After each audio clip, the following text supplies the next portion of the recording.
culminamos en la etapa probatoria en la clase anterior, ¿no? Con el cierre del acta de la audiencia y con la expresión del juez, pues, de que los autos quedan expeditos para sentencia, y si es que las partes o los abogados tienen algo más que agregar, ahí cierra el acta. De ahí comenzamos a pasar lo que es la etapa decisoria con lo que es la sentencia, ¿no? Previamente hay un informe de alegatos, ¿no? Pero en la etapa decisoria, la parte principal o única es la sentencia, ¿no? Es en esta etapa en la que el juez va a resolver las pretensiones, ¿no? ¿Qué tenemos para comenzar? Por sentencia, ¿no? ¿Qué entendemos por sentencia? De acuerdo al diccionario de Real Academia Española, nos dice, pues, que la sentencia es una declaración del juicio y una resolución del juez, ¿no? He hecho una reseña de algunos conceptos para nosotros extraer de ahí alguna idea general con mayor precisión, ¿no? Cabanelas, por su parte, diccionario de Derecho, nos dice que es una resolución judicial en una causa y fallo en la cuestión principal de un proceso, ¿no? Se acercan a lo que se puede concebir la sentencia de un proceso civil. Pero ya doctrinarios, autores como Hugo Alsina, por ejemplo, nos dicen, es el modo normal de extinción de la relación procesal. Ya ingresamos a lo que es la relación procesal, ya entendemos ahí algunos datos adicionales. Eduardo Couture, por ejemplo, ya de manera más amplia define lo que es la sentencia, ¿no? ¿Qué nos dice? El vocablo sentencia sirve para denotar a un mismo tiempo un acto jurídico procesal y el documento que en él se consigna, y hace una distinción, ¿no? La sentencia es un acto jurídico procesal, correcto, pero también es el documento que lo contiene, ¿no? ¿Y qué nos dice cuando define lo que es un acto jurídico procesal como sentencia, ¿no? Nos dice, es aquel que emana de los agentes de la jurisdicción, tiene en cuenta la jurisdicción, correcto, y mediante el cual se decide la causa o puntos sometidos a su conocimiento. Y en cuanto a documento, nos dice, es la pieza escrita, es la pieza procesal, escrita emanada del tribunal que contiene el texto de la decisión emitida. Hace esta doble referencia, ¿ya? Enrique Vescovi, por ejemplo, nos habla de manera más amplia, ¿no?, de este concepto. Nos dice, es el ejercicio de la función jurisdiccional que tiene por fin decir el derecho en el caso concreto, ¿no?, mediante una declaración judicial que constituye, a partir de esa decisión en adelante en el proceso, ¿no?, la regla obligatoria con carácter definitivo e inmodificable. Ya tenemos una característica adicional, ¿no? ¿Cómo está? Buenas noches. ¿No? ¿Cuál es la característica adicional? Definitivo e inmodificable, y hace referencia a la cosa juzgada. Definitivo significa que ya no hay otra decisión que pueda dejarla sin efecto, ¿no? Hablamos de una sentencia, ¿no? Se realiza por medio del proceso, obviamente. Esa declaración que efectúa el juez en representación del Estado, nos dice, luego una serie de actos que constituyen dicho proceso, es lo que se denomina sentencia. Es el acto final de todo ese proceso. Y claro, la inmutabilidad de la sentencia es una cualidad de ella, es la cosa juzgada, ¿no?, conocida como cosa juzgada. Calamandrei, ¿qué nos dice acerca de la sentencia, ¿no? Es el corazón del organismo procesal, ¿no? Es la parte fundamental. En el ser humano, el corazón, sin corazón no vives. En el proceso, sin sentencia, no tiene razón el proceso, ¿no? ¿Por qué nos dice? Porque en ella se expresa la esencia de la jurisdicción, ¿no? Es el acto de juzgar. No hay proceso, pues, no tendría razón, finalidad, objeto el proceso, si es que no vemos a la sentencia como el fruto del cual nos vamos a servir, ¿no es cierto? Dialécticamente nos dice, si la pretensión contenida en la demanda es la antítesis, ¿no? Perdón, es la tesis. La tesis, él habla de tesis, antítesis y síntesis, ¿no? Entonces dice, si la demanda es la tesis, obviamente la teoría sostenida por una parte, y la contestación es la contradicción, o sea, es la antítesis, la sentencia, que viene a ser la dilucidación, la confrontación, la que hace el juez luego de la valoración, viene a ser pues la tesis, nos dice, ¿no? Pero adicionalmente, él hace referencia a otra característica de la sentencia y trae a la luz la raíz latina de la palabra sentencia. Y nos dice, pero ojo, sentencia también significa en latín, ¿no? De origen latín, ¿no? Sentiré, ¿no? Y nos dice, esto significa pues que el juez no solo debe sentenciar en aplicación fría del derecho ni de sus máximas de la experiencia, sino que siendo un acto humano debe acercarse a las partes y aplicar el derecho de manera humana, sintiendo el derecho. O sea, una sentencia debe expresar pues ese acto volitivo del juez que expresa un sentimiento, el sentimiento que él cree. Por eso la sentencia tiene que ser la expresión de convicción del juez. El juez se cuestiona, por ejemplo, hablamos de sentencias en general expedidas por jueces, ¿no? Y obviamente el caso de los árbitros, ¿no? Los laudos. Por ejemplo, en el Tribunal Constitucional, ¿no? Que son los que más mediáticamente tienen acceso a la prensa. Casi un juez no declara, ¿no? Salvo a través del presidente de la Corte Superior o presidente de la Corte Suprema. En cambio, los magistrados todavía tienen más intervención mediática. Pero ¿qué dice la regla? Los jueces, los magistrados, hablan a través de sus sentencias. Entonces se le cuestiona alguna fundamentación, ¿no? Se le cuestiona algún tipo de argumentación, algún tipo de exceso, y lo que el magistrado o el juez debe responder es de que yo no puedo dar ninguna declaración porque todo lo que tengo que decir lo he dicho en la sentencia. Ustedes lean mi sentencia, ahí está todo. Porque no podría existir razón alguna que justifique la decisión fuera de esa sentencia para validar dicha actuación. Si es así, entonces le faltó incluir en esa sentencia la razón que está declarando. O sea, me explico. La sentencia debe contener todas las razones que ha tenido el juez para llegar a la convicción de expedir la decisión a la que ha llegado o que ha expedido. Muy bien, entonces, pero la prensa, pues, ¿no? Cuestiona, los terceros, el público, el pueblo, la sociedad. ¿Cómo es posible que tú hayas hecho eso? Entonces, la respuesta es, ¿cómo es posible? Lee la sentencia. Así es posible, porque en la sentencia se va a expresar la motivación que vamos a analizarla ahora, ¿no? ¿Cómo es posible que el juez? ¿Cómo es posible? Pues lee la sentencia. Si la sentencia no se expresa por sí misma, no convence a un auditorio, la sentencia no persuade a través de la argumentación jurídica, no persuade, entonces esa sentencia pues tiene deficiencias. Y el juez tiene que salir fuera de este documento a explicar, a fundamentar otras razones que no están en la sentencia. Definitivamente ahí estamos ya en una falla, ¿no?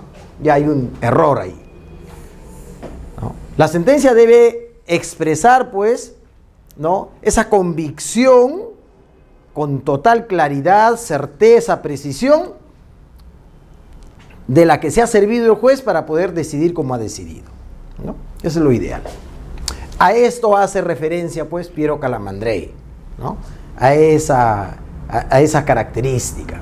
Bueno, nuestro Código Procesal Civil lo que nos dice es en el artículo 121, que mediante la sentencia el juez pone fin a la instancia o al proceso en definitiva.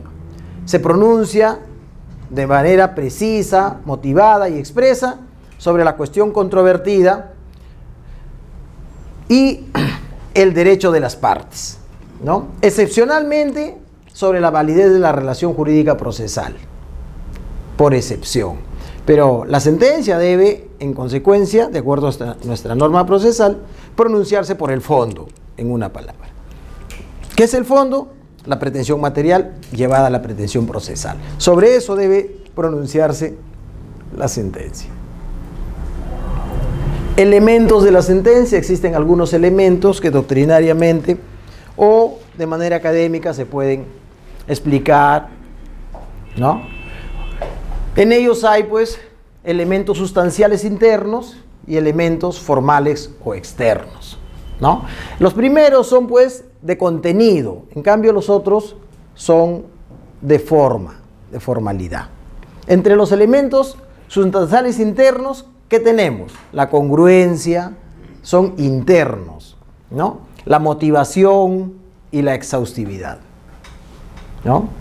Y los externos, la manera en la cual se redacta en el documento la sentencia, ¿no? Cómo se redacta, qué partes tiene, ¿no? La parte expositiva, la parte considerativa y la parte resolutiva o de fallo. Vamos a ingresar a ver alguno de ellos o los principales en lo que en actividad recursiva y sobre todo en lo que es motivación. Es importante repetir hasta el cansancio lo que es congruencia procesal, ¿no? Y de repente las clases en las que tenemos estoy reiterando sobre esto, ¿no? ¿Qué es el principio de congruencia procesal?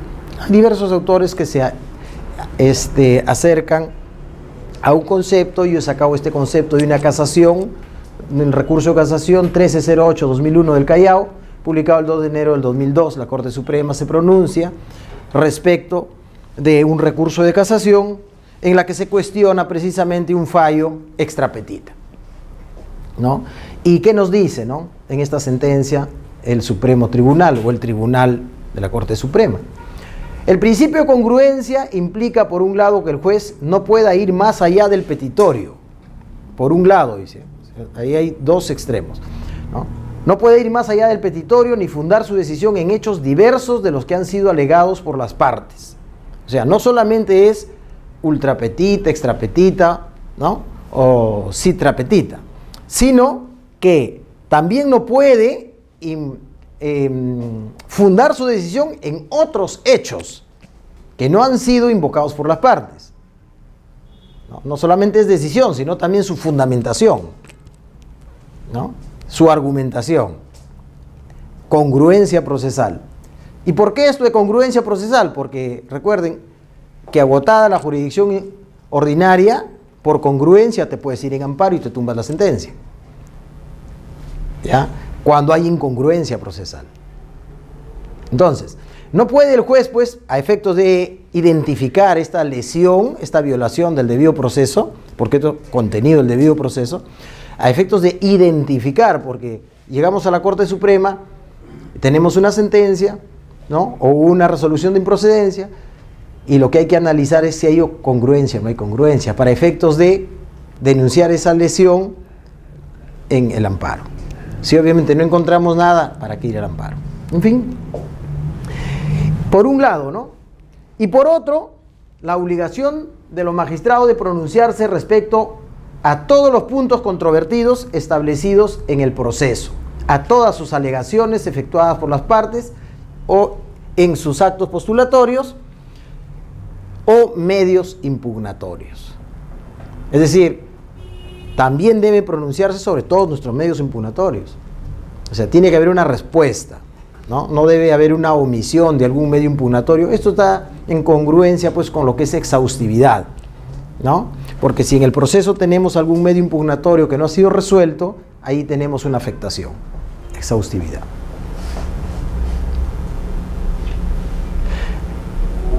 Sobre este tema tenemos pues algunos, si se quiere, excesos en las que comete el juez cuando expide una sentencia. Tenemos la conocida como ultra petita, que es un fallo que otorga más de lo que se ha pedido por las partes, no puede hacerlo el juez. Sin embargo, lo contrario sí puede hacer, es decir, infra petita sí puede hacerlo, eso está permitido.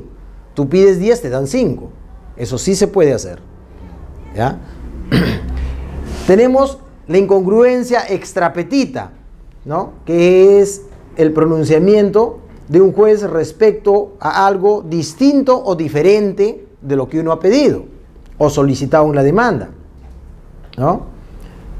O cuando se deniega el petitorio por causas distintas a las alegadas. Ahí estamos en el caso anterior. Hechos distintos, alegaciones distintas.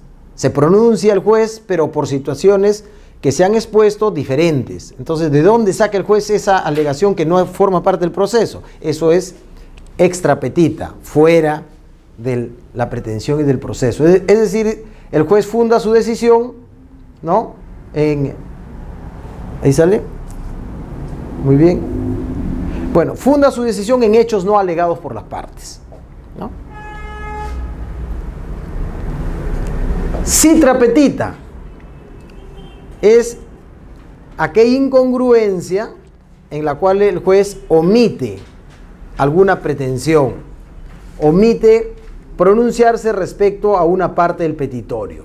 Bueno, en fin, el otro caso es la sentencia infrapetita, eso sí está permitido, ¿no? Es lo que le decía. Además, las incongruencias son subsanales o se vuelve al inicio nada más. Estas incongruencias invalidan la sentencia y la forma en la que se corrige una sentencia es a través de los medios impugnatorios o a través de la nulidad de oficio, pero siempre y cuando la sentencia no haya causado estado, no haya sido notificada a la parte. Una vez notificada, ya el juez no puede anular su propia sentencia. Solo a través de los medios impugnatorios. Ahora bien, una sentencia que tiene este tipo de vicios, ¿no?, o errores, puede llegar a constituir cosa juzgada, si es consentida por las partes. Esos son los peligros de llevar un proceso con una defensa poco técnica. Porque resulta, por ejemplo, en una incongruencia citrapetita, tú pides una cosa, te dan otra, no apelas y eso constituye cosa juzgada. O la otra parte tampoco apela, tenemos lo que es la sentencia consentida. Entonces, ya eso es inmodificable. Entonces, ¿cómo se corrige? De dos formas. Si tú interpones un medio impugnatorio, como por ejemplo puede ser la nulidad o la apelación, contra las sentencias lo que procede es la apelación.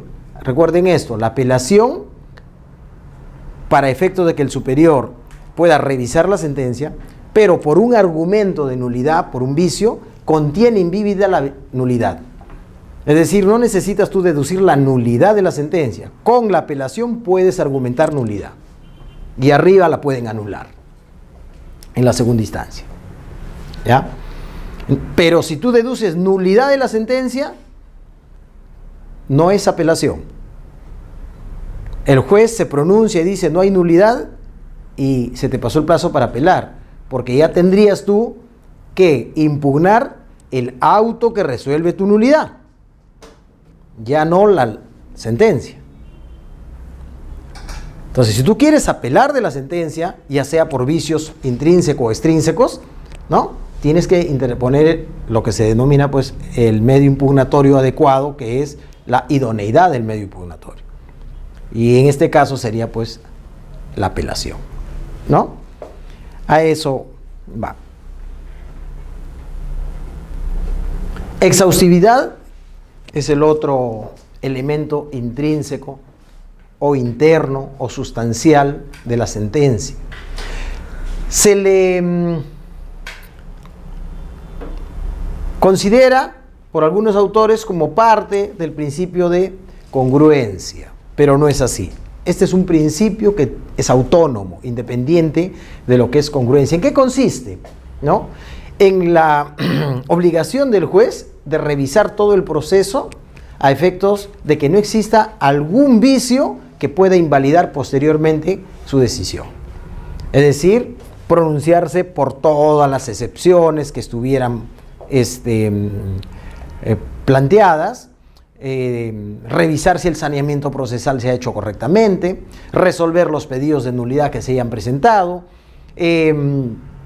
concluir los medios de prueba que se hayan solicitado. Por ejemplo, se solicitan en su momento informes, que el Ministerio de Justicia informe, que el Ministerio de Trabajo informe, remítase oficio a la policía para efectos de que informe si tiene o no tiene antecedentes penales. ¿Correcto? Entonces, esos trámites que se dan previos a la sentencia deben haberse concluido y el juez tiene la obligación de haber realizado, haber saneado todo eso antes de expedir sentencia. En todo caso, si se expide algún medio probatorio de oficio destinado a resolver el proceso y no se ha podido conseguir, pues entonces desestimarlo o prescindir de ese medio de prueba. Pero para eso tienes que sacar un auto o un decreto. Prescíndase de tal medio probatorio en tanto que se solicitó al Ministerio de Justicia que envíe el expediente administrativo en fotocopias certificadas a efecto de verificar si fue el despido y no sé cuánto, ¿no? Y estando que el interesado no ha colaborado con el interés, prescíndase de ese medio probatorio. Pero tienes que sanearlo de esa forma. Porque estando el oficio pendiente, sin este auto, y te pronuncias la sentencia, ahí tienes un vicio. Ese vicio es improcedente. Puedes apelar o pedir la nulidad, independientemente, ¿no? Entonces, ese es un vicio en el procedimiento, un vicio improcedente. Entonces, exhaustividad, además de lo anterior, también importa la falta de pronunciamiento sobre alguno de los puntos que ha sido objeto del debate en el proceso, ¿no? Es decir, algún punto controvertido que ha sido debatido en el proceso y no existe un pronunciamiento al respecto, también importa la vulneración de este principio de exhaustividad, ¿no?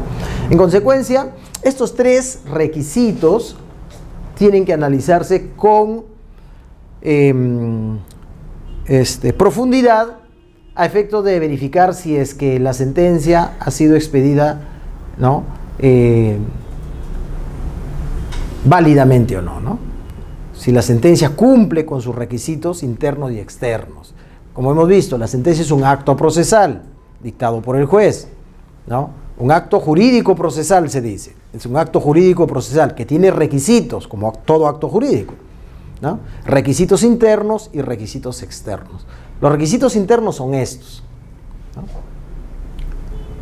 Motivación.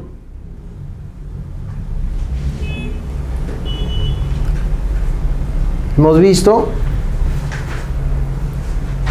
congruencia, exhaustividad y para el final hemos dejado la motivación. La Constitución Política de Perú, en su artículo 139, inciso 5, nos dice pues de que toda resolución deba estar motivada. Pero también la Constitución Política del Perú, ¿no es cierto?, nos dice que, nos decía, bueno, hasta ahora, no sé si tienen ahí alguien la Constitución, cuando se habla del Consejo Nacional de la Magistratura y cuando se habla de ratificación, se decía que no se motivaba las resoluciones,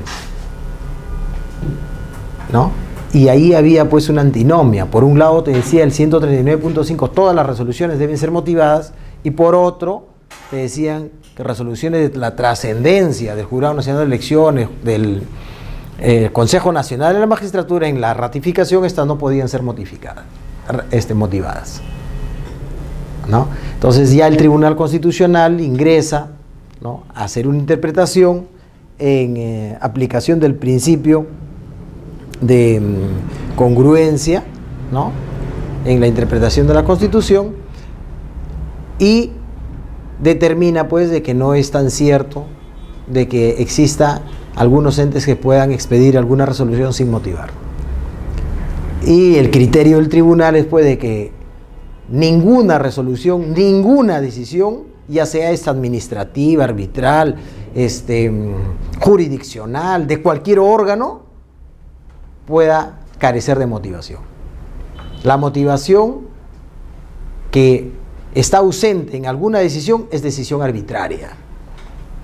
Cualquier decisión que no se fundamente en una motivación es una decisión arbitraria, y como tal vulnera todos los derechos, ¿no? Vulnera el debido proceso, tutela, defensa, todo, porque no tiene pues ningún control. ¿Cómo controlas el criterio que ha utilizado el juez?, ¿no?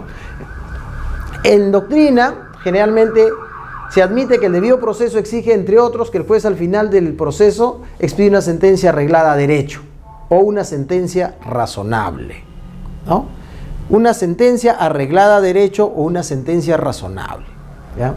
Pero esta postura, ¿no?, afirma un debido proceso simplemente formal o procesal, es decir, el cumplimiento de algunas exigencias para que se verifique que se ha llevado a cabo un proceso regular, dice la Constitución misma, proceso regular, ¿no?, en el artículo 200 de la Constitución, proceso regular, para efectos del amparo contra resolución judicial, ¿no?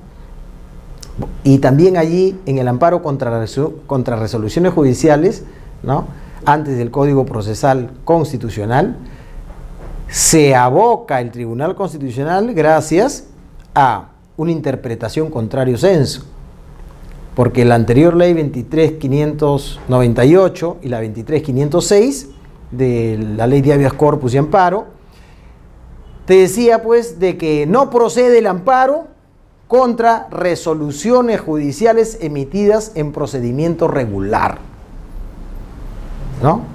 Entonces, ¿qué significa esto? Que sí procede en aquellas sentencias expedidas en procedimiento irregular, porque hay que acreditar que el procedimiento es irregular. Así se trabajó. Y ahora sí procede, existe pues ya previsión específica en el nuevo Código Procesal Constitucional, en el artículo 4, que dice pues procede el amparo contra resoluciones judiciales que violan manifiestamente la tutela procesal efectiva que contiene el debido proceso, y que el debido proceso contiene un haz de derechos fundamentales, ¿no?, como el acceso a la justicia, motivación, defensa, juez natural, prueba y cosas por el estilo. Muy bien. Pues bien, en esta postura, a la que se denomina pues debido proceso formal, ¿no?, se le exige al juez una motivación congruente, arreglada a derecho y razonable. Esto es ya cuando ustedes seguramente lo están estudiando en algún otro diplomado o en otro curso, lo han llevado, cuando ya hablamos del derecho constitucional, ¿no?, del paso del Estado de derecho legal al Estado de derecho constitucional, ¿no? Pasamos de un Estado positivista a un Estado social de derecho constitucional. Se dice pues Estado positivista porque el juez no es más que un aplicador de la ley, hace una simple subsunción, no analiza si la norma cumple o no, los valores y principios constitucionales, sino que se limita simplemente a aplicarla, ¿no? El caso pues en argumentación jurídica, cuando se habla de normas, ¿no?, el juez no analiza la norma, el juez la aplica nomás, ¿no? Y el ejemplo clásico, para efectos de que uno pueda entender lo que es la interpretación jurídica, ¿no?, es el ejemplo que nos da Manuel Atienza, ¿no? ¿Qué nos dice Manuel Atienza? Cuando analizamos esto de la motivación y analizamos lo que es la argumentación, ¿no?, y la interpretación, porque obviamente todo esto tiene que ver con la motivación, ¿no? Tenemos en una estación de tren a un vigilante y un cartel de prohibición a efecto de que los pasajeros puedan subir al tren con ciertas condiciones. Una de ellas es, la única, prohibido el ingreso de perros. Prohibido el ingreso de perros, dice, ¿no? Vamos a hacer un ejercicio de interpretación pequeñito, ¿no? Prohibido el ingreso de perros. Se presenta una señorita con un perro, un chihuahua, y el vigilante, el encargado, el responsable, ¿no? Le dice: señorita, está prohibido el ingreso de perros. Y la señorita: pero este perrito lo estoy llevando en su canastita, no sé, nada. No, está prohibido, no puede entrar. Ahí dice: prohibido el ingreso de perros, no entra. Se presenta otra persona con un pitbull, ¿no? Y ahí ya, inmediatamente nosotros estamos justificando de dos formas la acción del vigilante. En el segundo caso le dice: no, ahí está prohibido, no puedes entrar. La pregunta: ¿actuó bien en ambos casos el vigilante con la entrada de prohibida la entrada de perros? En el segundo caso está justificadísimo, es un pitbull. ¿Por qué está justificado? Porque ese pitbull puede morder, ¿no es cierto? Y entonces la seguridad de los otros pasajeros prima y decimos: se debe aplicar la norma. En el primer caso es un chihuahua que está dentro, que puede, nos da pena inclusive, ¿no? Esa es la diferencia, ¿no? ¿Qué quiso decir la norma? Hasta allí tenemos todavía algunas situaciones, pero vamos a analizar otra cosa contraria a la norma y cómo debe actuar o no debe actuar esta persona. La tercera persona se presenta con un oso, ¿ya? Y lo está jalando al oso, ¿no? El oso, ¡wow!, pero lo jala así. Y el vigilante no sabe qué hacer. Y entonces: oiga, pero ese animal va a meter al tren. Ahí no está prohibido. Ahí dice: perro, este es oso, ¿o no conoces? Bueno, pase, pues, ¿qué vamos a hacer? Ahí dice perro, y yo aplico lo que dice el rey, para que no han puesto. Entre el hombre y adentro el oso hace lo que quiere, pues. Entonces, ahí viene el problema. Tenemos hasta allí tenemos tres formas de actuación, ¿no? Pero en los tres casos, el vigilante está actuando de una forma. ¿Qué cosa es? Aplicando lo que dice el texto de la ley, la norma.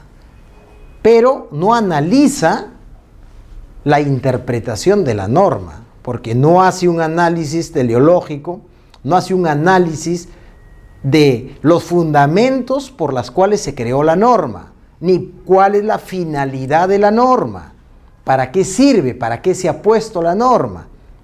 Ese es un aplicador positivista.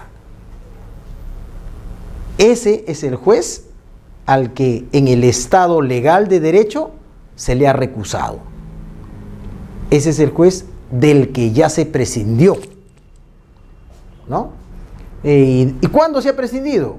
Los últimos 20 años. Ya hemos salido de ese juez. Ya yo puedo asegurar que ese tipo de jueces ya no hay. Salvo en provincia, de repente sitios alejados que todavía se mantienen. Pero actualmente ya no hay ese tipo de jueces. Tenemos este juez al que le voy a contar. El mismo que ante el primer supuesto dice: bueno, señorita, usted va a tener su perro chihuahuita. ¿Cómo es? Analiza el perro. Busca la justificación. ¿Está bien protegido? Muy bien, pase usted, pero con estas recomendaciones. Y a la hora de elaborar la argumentación, comienza interpretando la norma. Si bien es cierto, el artículo número tal dice que está prohibida la entrada de perros al tren, se debe analizar qué es lo que busca esa norma como finalidad. Primero, que los pasajeros, por ejemplo, en el tren no se sientan incómodos porque algunos pueden ser alérgicos. Segundo, que el perro no puede ensuciarse.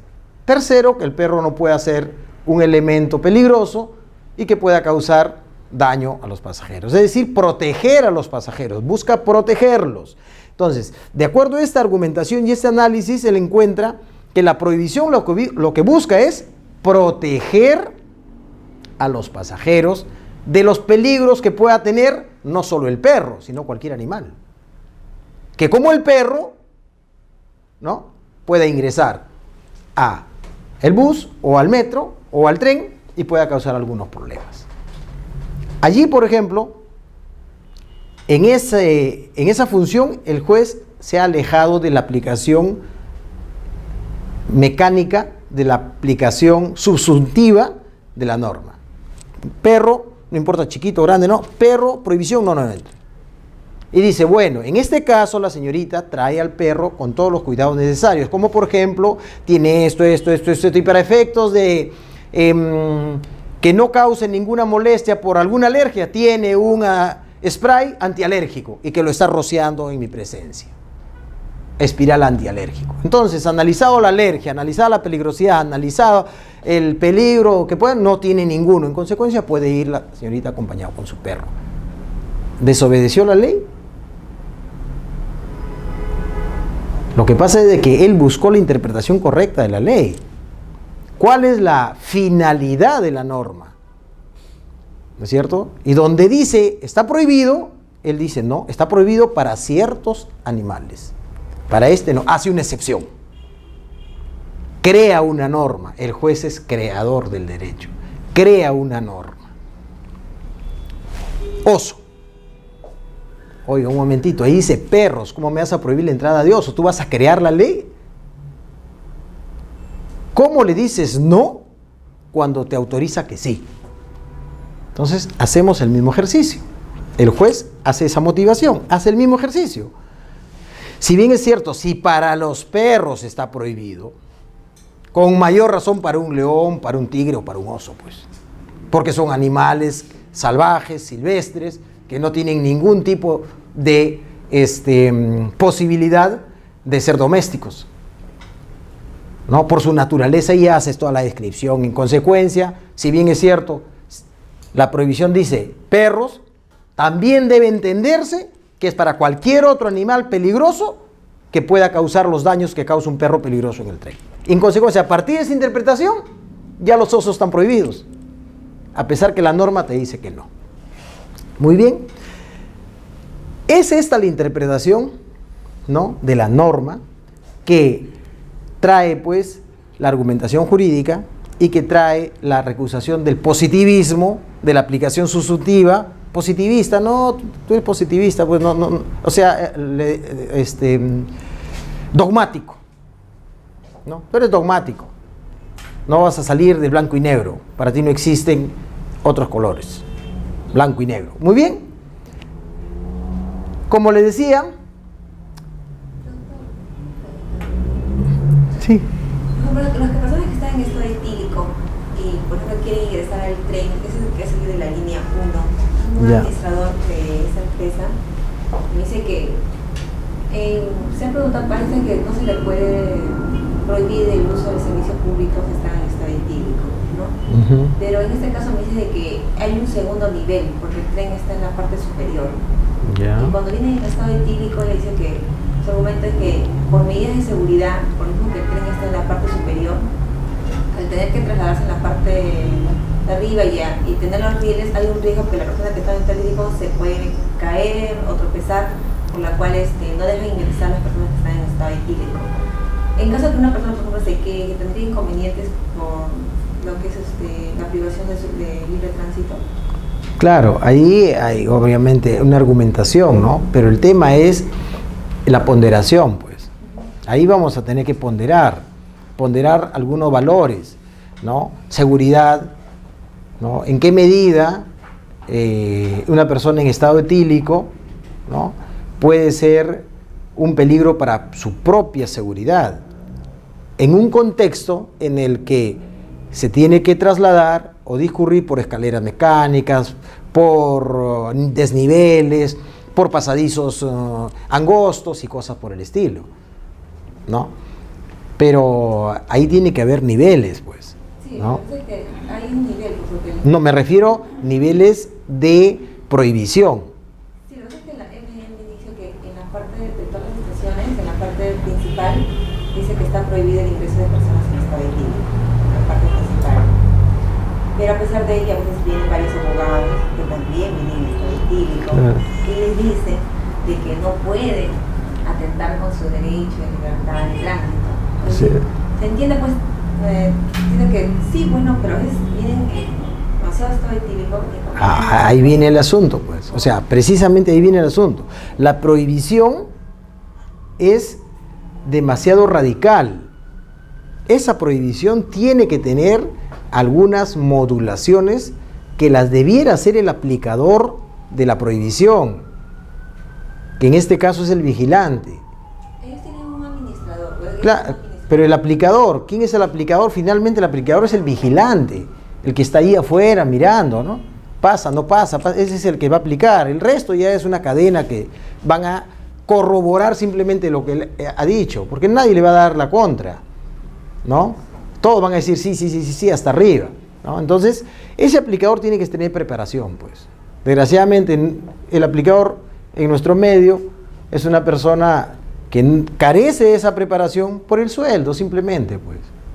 Nadie que tiene una preparación suficiente, que tenga un criterio de razonabilidad y ponderación, va a estar parado ahí, pues. Pero las normas deben aplicarse por gente que tenga razonabilidad y proporcionalidad. Entonces, si bien la norma dice, te pueden sacar en estado etílico, pero tú tienes que ver qué es lo que busca la norma. La norma busca que no se caiga, pero si la persona está completamente en su equilibrio, es decir, pero por supuesto, tú tienes que, ahí viene la valoración, pues. Si es un perro rabioso o es un perro chihuahua, ahí está la valoración, pues. La cosa es que ella me dice, ¿no? Me dice, la persona que está un poquito, me dice, yo le dejo ingresar. Bueno, porque a veces también, ya, bueno. Y además de que no hay ahí un control, pues, de alcoholímetro, ¿no? No, sino que ellos están ahí porque supuestamente me dicen que los controlan por cámara, que no dejen ingresar. Pero me dicen, en caso, por ejemplo, que yo vea que considere yo dentro de mi evaluación de que es una persona de que no puede viajar en ese estado, estaría propensa a que me puedan, pues, denunciar. Sí, ¿no? obviamente el juez está propenso a que te denuncien, a que te quejen. Y también a que apelen, pues, tu decisión. Claro. Es así. Entonces me dice, bueno, le digo, no, así no deberías tratar de, lo posible de que déjame pasar, ¿no? Pero ella también tiene. Pero el problema es que me dice, lo que pasa es que yo trabajo y a mí me controlan. Entonces, en caso que me vean varias, van a tomarlo como una falta, pues. Me van a despedir. ¿No? Claro. No quiero tener problemas, pero no les quiero cumplir con mi trabajo. Claro. Entonces le digo, bueno, tendría que utilizar, bueno, tratar de lo posible que se ve que esa persona está, dejarnos pasar porque considero que no incomoda a los demás, ¿no? Sino que creo que ahí en lo que es siempre ha habido el inconveniente de las personas que son digo, que utilizan el servicio público, son el servicio que tienen el derecho de poder utilizar el servicio. O sea, tú no le puedes, en principio, esto me pasó con un cliente que fue a la comisaría en estado de ebriedad, ¿no? Pero en estado de ebriedad avanzado, porque si bien podía caminar, no podía, pues, expresarse adecuadamente. Pero sí se le podía entender. Pero estaba mareado, completamente embriagado. Fue a pedir ayuda porque le habían robado, había sufrido un robo y no lo querían atender. Porque no lo tomaba en serio, pues. Me han robado y no le hacían caso, lo tenían ahí, ¿no? Entonces acomodé el lugar, llamó por teléfono, ¿no? Me contactó inmediatamente y ahí recién se ponen a hacer, sale la policía, dónde ha sido, no sé cuánto, ¿no? Pero el hecho de que tú te embriagues no pierdes tus derechos. Claro, es que me va a decir que No pierdes tus derechos, es todo lo contrario. Pero ¿qué pasaría si, claro, ¿no? Como dice el ejemplo, si le dejan pasar en estado, de repente no tan avanzada la vida, ¿verdad? Pero si tiene un accidente, o sea, ¿de quién sería la responsabilidad? Claro, la responsabilidad de quién es. Por eso, el tema va por motivación. pero en caso El asunto es motivación. Tú tienes, primero, estamos analizando la prohibición, ¿no es cierto? Estamos analizando una prohibición. El aplicador de la norma, que puede ser el administrador o el vigilante que está ahí, ¿no? Y tienes la norma en sí, tienes el caso concreto, la situación fáctica que se te presenta en el momento de aplicar la ley. Entonces, tú como aplicador de la ley tienes posibilidades, pues. Primero, actuar como el juez Zeus, haces lo que quieres, ¿no? No, perdón, Zeus aplica la ley normal, ¿no? Hay tres tipos de interpretación del juez, ¿no? Hércules, no aplicas la ley, aplicas lo que tú crees. Para ti no existe la ley, tú mandas. Y para eso justificas, pues. Tú mandas. Se acabó el tema y justificas. Y el otro es, ¿cómo se llama?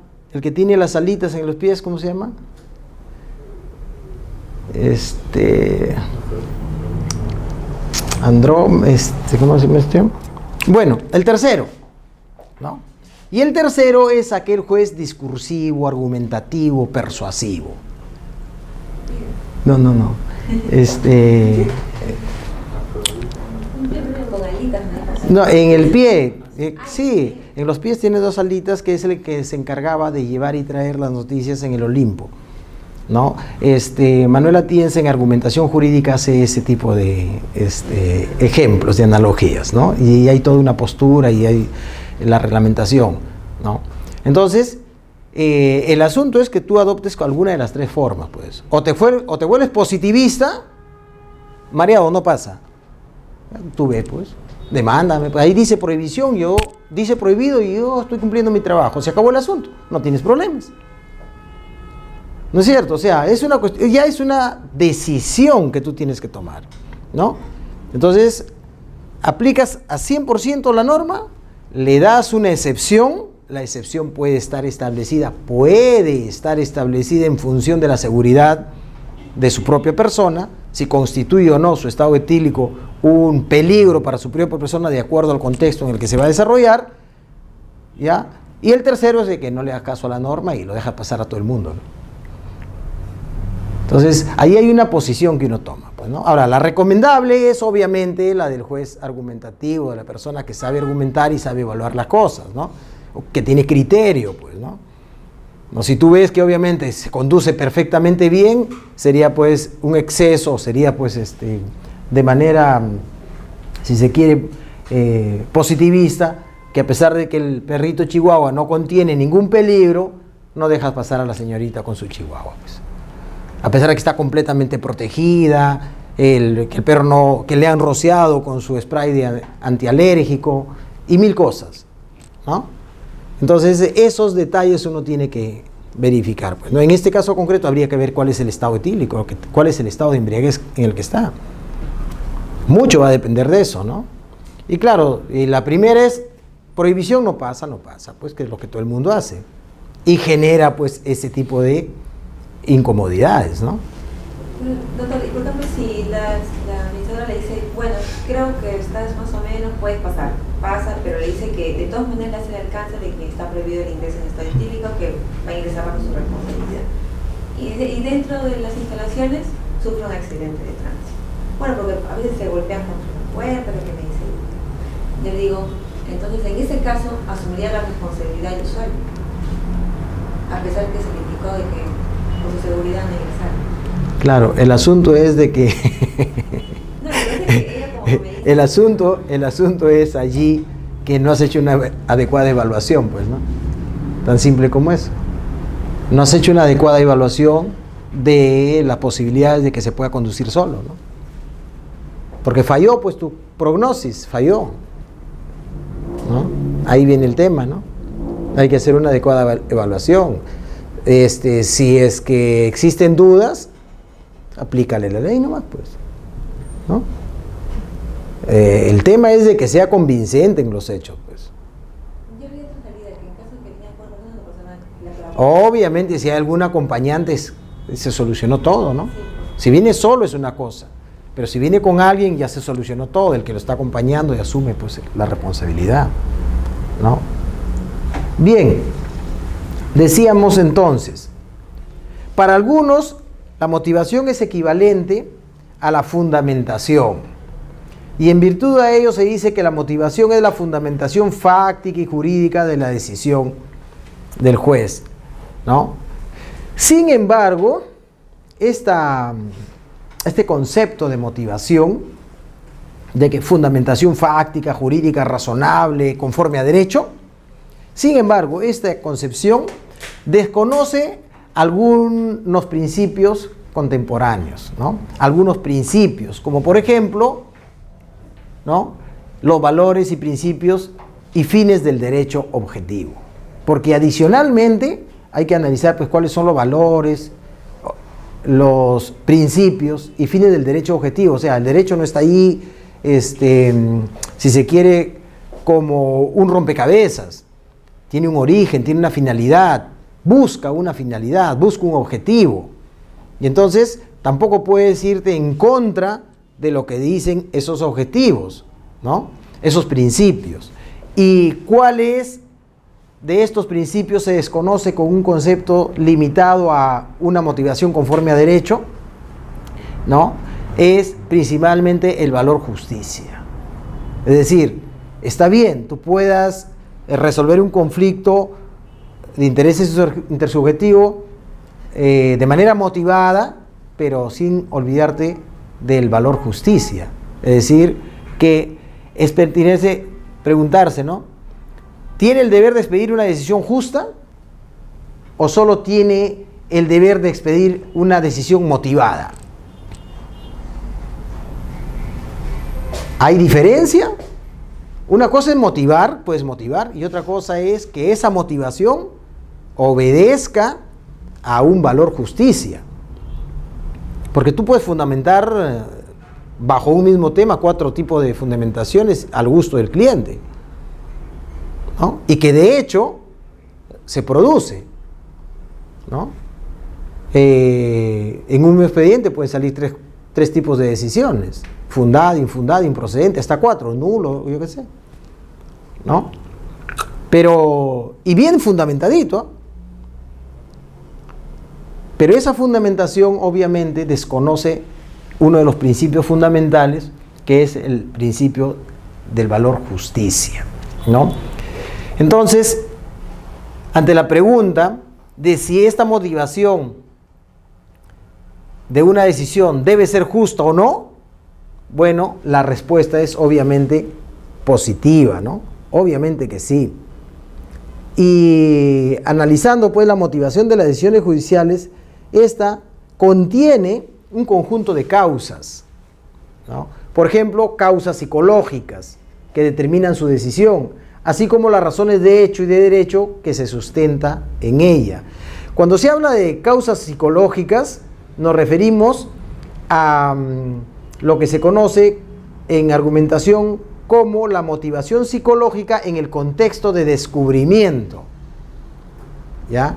Y cuando hablamos de la motivación jurídica y fundamentación jurídica y fáctica, hablamos de lo que es la justificación, el contexto de justificación. Tenemos 2 contextos en los que se debe motivar o que se aprecia de una motivación. Una en el contexto de descubrimiento y otra en el contexto de justificación. ¿Pero qué es esto?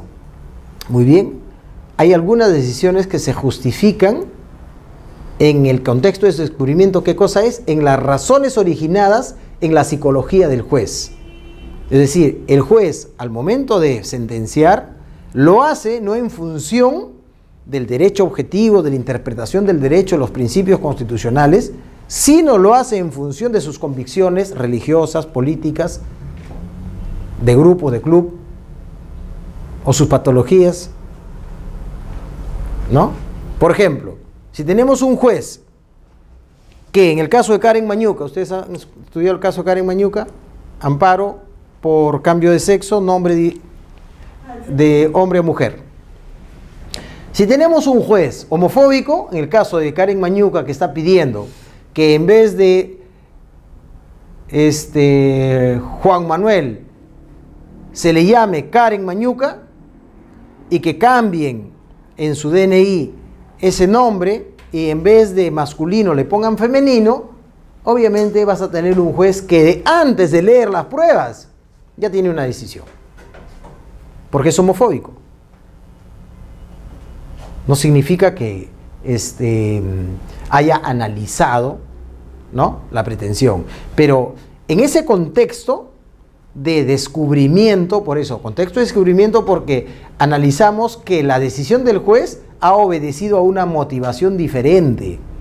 Esa es la motivación que reclama el artículo 139, inciso 5 de nuestra Constitución, cuando dice que todas las decisiones deben ser adecuadamente motivadas. No, esa no es la decisión esa no es la motivación que reclama la Constitución. La Constitución reclama que todas las decisiones deben ser adecuadamente motivadas, pero en un contexto de justificación, no en un contexto de descubrimiento, de acuerdo a la argumentación jurídica. Es decir, no en un contexto de que el juez se peleó en su casa o se peleó con unos amigos y justo en ese momento le toca sentenciar. Porque, vamos a ver, el juez regresa de su casa y su esposa le dice: me han robado el celular. Y justo ese día tiene que sentenciar a un procesado que roba celulares. Le va a poner la pena entre 6 a 8. ¿Qué pena le va a poner? Ese es el contexto de descubrimiento, el contexto que obedece a las motivaciones psicológicas de un juez, porque finalmente el juez es un hombre, un ser humano como nosotros, siente, sufre, llora, se alegra, igual que nosotros, tiene pasiones, vicios, tiene virtudes, es una persona igual, solamente que se le ha encargado que haga justicia, y de acuerdo a su preparación esperamos que aplique el derecho justificándolo con criterios fundamentados en los valores y principios de nuestra Constitución y las normas. Esperamos, pero finalmente sigue siendo una persona común y corriente. Caravantes decía, como el Estado no le pudo dar a los hombres de la sociedad seres perfectos o jueces perfectos, desde que los jueces tenía que extraerlos de la sociedad, entonces crea la impugnación. A efectos de que lo vamos a ver ahorita, ¿no?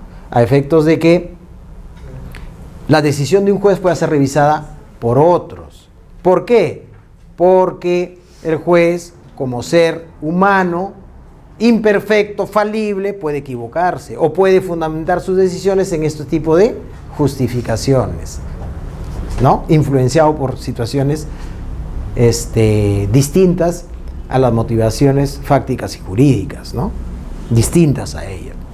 Entonces, cuando hablamos de una motivación, esta motivación puede tener un contexto de descubrimiento o un contexto de justificación. En el contexto de descubrimiento analizamos si es que la motivación o la decisión del juez se ha producido por algún tipo de influencia mediática o por algún tipo de presión política o por algún tipo de interés ajeno al de la justicia. Debe haber interés, pero ¿cuál es el interés que debe tener el juez? El de la justicia. Ese es el interés legítimo, nada más. Otro interés es subalterno. Interés económico, sentimental, como el ministro del amor, ¿no? Entonces, esos intereses no son los intereses que se buscan. Son intereses que anteponen el valor de la justicia. Entonces, la motivación que se busca es el contexto de justificación. La explicación, que viene a ser el contexto de descubrimiento, ¿no? Es la motivación psicológica y se halla constituida por las causas psicológicas de la decisión del juez. Es previa a la decisión misma que toma, o sea, ya antes de tomar la decisión ya ese juez ya está influenciado, ¿no? Ese es el contexto de explicación o de descubrimiento, ¿no? Se refiere a la cadena causal interna, a las razones psicológicas. En último análisis responde a la pregunta del por qué se ha tomado la decisión judicial, desde que la sentencia es también un fenómeno psicológico. ¿Por qué? Una condena severa puede explicarse por la decisión social o mediática a que está sometido el juez, e incluso por algo aparentemente tan trivial como un dolor de muelas. Esto ya lo dice pues Manuel Atienza, ¿no? Desveladas tales causas podrá explicarse la decisión, pero es notorio que esta no quedará justificada por aquellas, obviamente, ¿no? Uno puede encontrar explicación de por qué sentenció de esa forma, pero eso no es justificar, eso no es lo que nosotros pedimos. La explicación tiene lugar en el contexto de descubrimiento. En consecuencia, es pertinente hacer referencia a que la teoría de la argumentación jurídica denomina contexto de descubrimiento y contexto de justificación, y su consiguiente distinción. El primero se refiere a motivaciones de orden psicológico, sociológico, que han determinado el sentido de una decisión, mientras el contexto de justificación en sede de argumentación jurídica es el conjunto de razones, de hecho, de derecho, ¿no?, que se aportan para apoyar una decisión resultante finalmente. Entonces, motivación sí, pero en un contexto de justificación. Inclusive ya se va a superar de repente este concepto de motivación, porque en su lugar debe existir la palabra justificación, debe justificar adecuadamente. Y para justificar tiene que utilizar una herramienta, y la herramienta que tiene que utilizar es la argumentación. Es a través de la argumentación que el juez va a poder justificar adecuadamente su decisión, ¿no? Hablamos de la explicación. Explicación y motivación psicológica se desarrollan en el plano del contexto de descubrimiento, mientras que la justificación o motivación tienen lugar en el contexto de justificación. Decir que el juez tomó esa decisión debido a sus firmes convicciones religiosas explica la decisión, pero no la justifica. Los órganos jurisdiccionales o administrativos no tienen por lo general que explicar sus decisiones, sino que justificarlas, ¿no? Y aquí es el tema de la justificación, ¿no? Es la motivación jurídica en términos generales, ¿no?, en términos reclamados por nuestra Constitución, ¿no? Un enunciado que califica dicha acción como debida o permitida. Justificar una acción consiste en brindar fundamentos generales a un enunciado normativo particular. Recuerden, justificar una acción consiste en brindar fundamentos a un enunciado particular. ¿Cuál es el enunciado? Prohibido la entrada de perros. Ese es el enunciado normativo. Justificar, motivar no significa el artículo tal dice que no entren perros. Tú traes un perro, tú no entras. Eso no es motivar. Motivar es brindar fundamentos a un enunciado. Fundamenta por qué el enunciado es válido. ¿Por qué la prohibición de la entrada de perros es válida? O sea, analiza la ley, analiza la norma, y luego del análisis que tú has hecho, y en tu conclusión es válida esa prohibición o esa norma, recién la puedes aplicar. Se le exige entonces al juez que en su motivación aplique la interpretación y los valores y principios constitucionales. Es decir, si una norma de menor rango, ahí viene el control difuso de las normas, ¿no?, debe aplicar la norma de mayor, y si es que hay una incompatibilidad entre la norma de menor rango y la Constitución, debe preferir a la. Pero ¿cómo lo va a hacer si no analiza? Por eso que tenemos sentencias que se han ido pues en aplicación del control difuso hasta la Corte Suprema, muy pocas. Ahora último sí, ya los jueces se atreven, ¿no? Pero 20 años atrás, 30 años atrás, no existía eso. Existía en la norma, eso está, el control difuso está desde 1827. En la Constitución de 1827, en la segunda Constitución, 1821 la primera, la segunda 1827, se le otorga al Poder Judicial el control difuso de las normas. Y desde 1827, el único caso que se aplicó fue en 1923, por un juez que no recuerdo en una sentencia. Único caso, hasta la Constitución del 79. ¿No? Posteriormente, no tengo yo registros, tampoco en algunos libros que se he buscado no encuentro, pero sí en 1823, ¿no?, el gobierno de Leguía. ¿no? Se levanta un juez supremo y inaplica una norma contra el poder legislativo, ¿no? Inaplica una norma por ser incompatible con la Constitución. Muy bien. Entonces, la justificación, ¿no? Tiene un propósito evaluativo a la norma, ¿no? Evaluativo o normativo de la norma. En el ámbito de la teoría de la argumentación jurídica, la justificación consiste en las razones, ¿ya? En las razones que el juez ha dado para mostrar que su decisión es correcta o aceptable. Recuerden, el juez tiene que demostrar que su decisión es correcta. Cuando hablamos de la corrección, ya no solamente estamos hablando de la norma.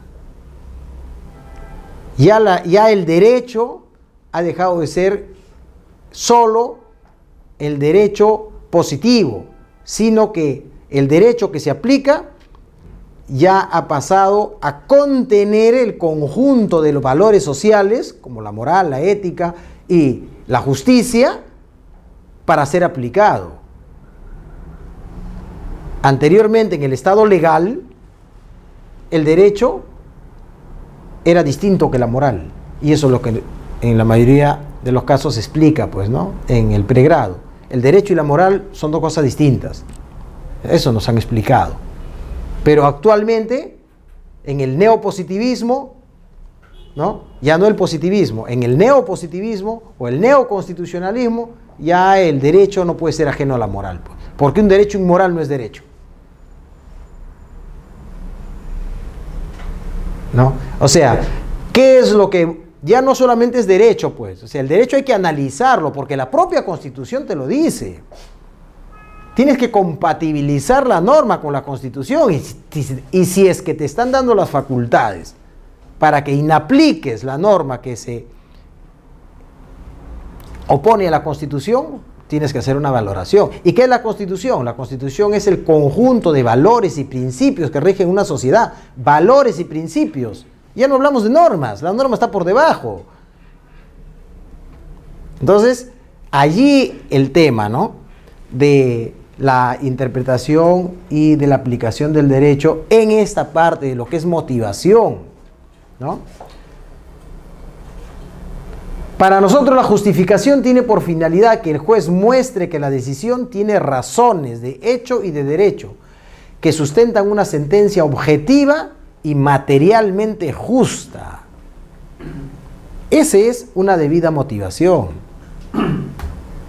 La argumentación es la herramienta, pues, de la que se sirve el juez para efectos de exponer las razones que van a justificar su decisión, ¿no? Es el conjunto de argumentos para tomar decisiones, pero todas ellas con la finalidad de sustentar o refutar una tesis, ¿no? Dentro de ellas se distingue dos elementos: las premisas y las conclusiones. En el Estado legal, el silogismo jurídico, el silogismo judicial. El silogismo judicial lo único que hacía era situación fáctica, consecuencia jurídica, conclusión, aplicación de la ley. En el Estado constitucional, la premisa tiene que ser analizada. Y esta premisa, obviamente, es la norma. Primero la analiza si tiene compatibilidad o no con los valores, si es válida o no es válida. Y segundo, la interpretas. Y cuando interpretas, como en el caso tienes muchas interpretaciones. Una misma norma contiene varias disposiciones. ¿Qué es una disposición? Las distintas acepciones que de una misma interpretación normativa se derivan. Una misma interpretación normativa, un mismo artículo te puede decir varias cosas. Cada una de ellas es una disposición. Entonces distingues disposición, norma, texto de la ley. Son cosas distintas. Claro, si ustedes llevan interpretación jurídica o argumentación jurídica con profundidad, lo van a hacer porque sirve. Premisas y conclusiones. Y obviamente tiene que haber congruencia y respeto de los principios de la lógica y las leyes de la lógica en el paso de las premisas a las conclusiones. Y ese paso de esas premisas a las conclusiones se hace a través de la inferencia, a través de una inferencia. Esta inferencia tiene que ser lógica, obviamente, ¿no?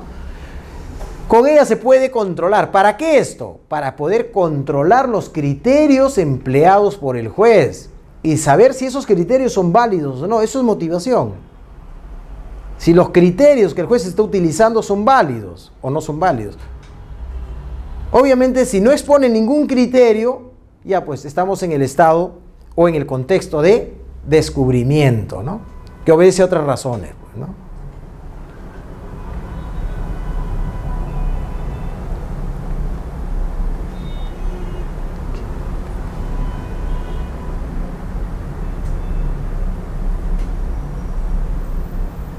Bueno, la sentencia objetiva y materialmente justa puede estar configurada por 3 elementos, ¿no? Primero, por la competencia del juez, expedida por un juez que sea predeterminado por la ley, ¿no? Juez natural, juez competente, ¿no? Predeterminado. Segundo, que exista una motivación razonada, adecuada y suficiente, no cualquier motivación. Tercero, que se haya concretado el valor justicia con los otros valores y principios que persigue el ordenamiento jurídico, principalmente la Constitución. A esto tenemos por toda referencia el caso de Juliana Yamoja, en el que se establece, ¿no?, el derecho a la motivación, sentencia 728-2008 HC. Pueden revisar esa sentencia, se habla bastante sobre la motivación. Carneluti, ¿qué nos dice al referirse a la labor de los jueces? ¿No? Francesco Carneluti nos dice lo siguiente: no os dejéis ante todo seducir por el mito del legislador, aplicación de la ley. Francesco Carneluti, ¿no?, antes de que se hable ahora del derecho constitucional en toda boga, ¿no?, ya en Italia existía esa desconfianza del legislador. No, un momentito, no te dejes, ¿no?, seducir por el mito del legislador, es decir, la ley. No te dejes seducir por eso. Más bien piensa que el juez es verdaderamente la figura central del derecho. Un ordenamiento puede concebirse sin leyes, pero nunca sin un juez. En el common law, ¿no?, el juez es el centro de todo el proceso, ¿no?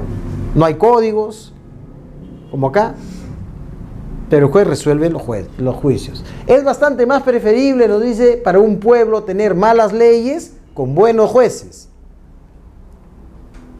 que malos jueces con buenas leyes. Por más bondad que tenga la ley, si tienes un mal juez, estás perdido. Y al revés, por más mala que sea la ley, si tú tienes un buen juez, estás salvado, ¿no? Elementos externos o formales de la sentencia, ¿no? La parte positiva, la parte considerativa y la resolutiva del fallo. Solo algunas pinceladas, algunos de ellos porque no es tan importante, ¿no?, pero sí es necesario conocer. La parte positiva constituye el preámbulo de la sentencia, ¿no?, contiene un resumen detallado de lo actuado en el proceso, desde la interposición de la demanda hasta el momento previo a la sentencia, ¿no? Tiene por finalidad realizar una narración objetiva de los principales actos procesales que nos permita interiorizar la problemática central del proceso, que va a ser resuelto, ¿no?, que va a merecer decisión. La parte considerativa, la parte fundamental de la sentencia, es en esta parte donde se va a consignar la motivación reclamada por la Constitución, ¿no? En esta parte el juez hace el análisis, pues, de los hechos alegados por las partes. En esta parte hace la valoración de la prueba. En esta parte aplica las máximas de la experiencia. En esta parte va a decirnos quién tiene el derecho, pero no está decidiendo, porque tú leyendo la parte considerativa, ya sabes cómo va a resolver el juez. Porque el fallo es consecuencia de todas las premisas que ha establecido en la parte considerativa. El fallo es la conclusión nomás, ¿no? En esta parte se plasma el razonamiento lógico, fáctico o lógico jurídico que ha efectuado para resolver la controversia, ¿no? Se cumple con el artículo 139, inciso 5. La parte resolutiva tiene una característica. Si bien es cierto, contiene la decisión del juez, declarando infundada la pretensión, o en su defecto pronunciándose excepcionalmente por un tema de la relación jurídica o por improcedencia de la demanda, ¿no? Este debe ser claro, preciso y expreso. El fallo tiene que ser, ¿por qué? Porque el fallo es el título ejecutivo que tú vas a llevar a ejecución de la sentencia. El fallo es lo que se va a ejecutar en la sentencia. La parte considerativa te sirve como obiter dictum o ratio decidendi, pero eso no se ejecuta. El caso de la Católica, por ejemplo. En la ratio decidendi se decían un conjunto de razones que en el fallo no se expusieron. Sin embargo, se pretendía aplicar el razonamiento que se había expuesto en uno de los fundamentos de la parte considerativa, a pesar de que en el fallo no se había contemplado, ¿no? Entonces, lo que se ejecuta es el fallo. Obviamente que este fallo tiene que estar sostenido por la parte considerativa. De lo contrario, estaríamos ante una decisión arbitraria que no tiene fundamentación. Normalmente todas las sentencias tienen un argumento principal que se llama ratio decidendi y otros argumentos adicionales que son el obiter dictum, que son razones adicionales. Pero la ratio decidendi que fundamenta la decisión es uno solo, o a veces uno o dos, ¿no? Pero eso es el pilar que sostiene a la sentencia. Entonces debe existir estricta concordancia entre las pretensiones deducidas y el fallo, estricta petita, ¿no? Es la conclusión final respecto a cada una de las pretensiones admitidas a trámite, ¿no? Se han admitido 2 o 3 pretensiones, a través del fallo se responde a cada una de ellas. Muy bien. Clase de sentencia. Toda clasificación de las sentencias siempre va a ser, dependiendo de cada autor, divergente de otro, ¿no? Monroy Galvez la clasifica de una forma, Couture la clasifica de otra forma y así. Pero doctrinariamente existe cierta uniformidad en ciertos criterios para clasificarlas. Por ejemplo, la de Couture, cuando la clasifica como mere interlocutorias y definitivas, ¿no? De acuerdo a la eficacia de la sentencia con relación al proceso, ¿no? Cuando se trata de determinar los distintos tipos de sentencia en consideración al derecho material en el que se pronuncian, bueno, pues hace una clasificación de sentencias declarativas, de condena, constitutivas y cautelares, aunque las resoluciones cautelares no son sentencias, son resoluciones cautelares previas a la decisión. Sin embargo, Couture también las incluye dentro de las sentencias con pronunciamiento del derecho material. Como les digo, son clasificaciones siempre arbitrarias, clasificaciones de acuerdo al criterio de cada autor, ¿no? La doctrina nacional, nosotros consideramos y la clasificamos de la siguiente forma. Por su finalidad, la finalidad. Sentencias declarativas. ¿Qué son las sentencias declarativas? Aquellas que se limitan a reconocer un derecho o la situación jurídica ya existente. Reconocen una situación jurídica ya existente. Por ejemplo, aquella sentencia que declara la prescripción adquisitiva de dominio. No cambia nada, no modifica nada. No es tunc o es nunc. Es decir, no tiene consecuencias posteriores, no tiene consecuencias anteriores, no es retroactiva. Porque esa sentencia lo que hace es declararte propietario. ¿Y desde cuándo eres propietario? ¿Desde que te declara la sentencia? ¿O desde que cumpliste los requisitos?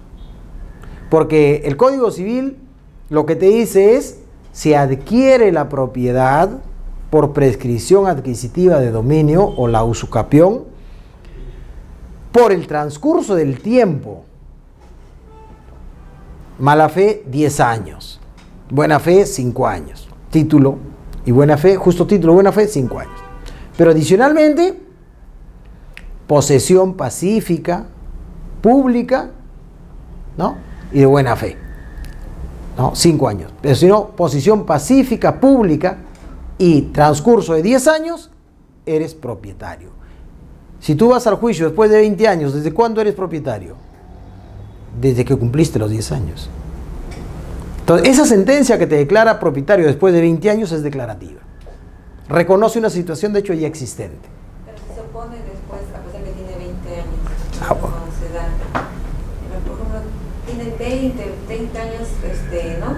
Pero todavía no han ido a un proceso para prescribir, ¿no? Y el verdadero propietario se presenta y pide desalojo.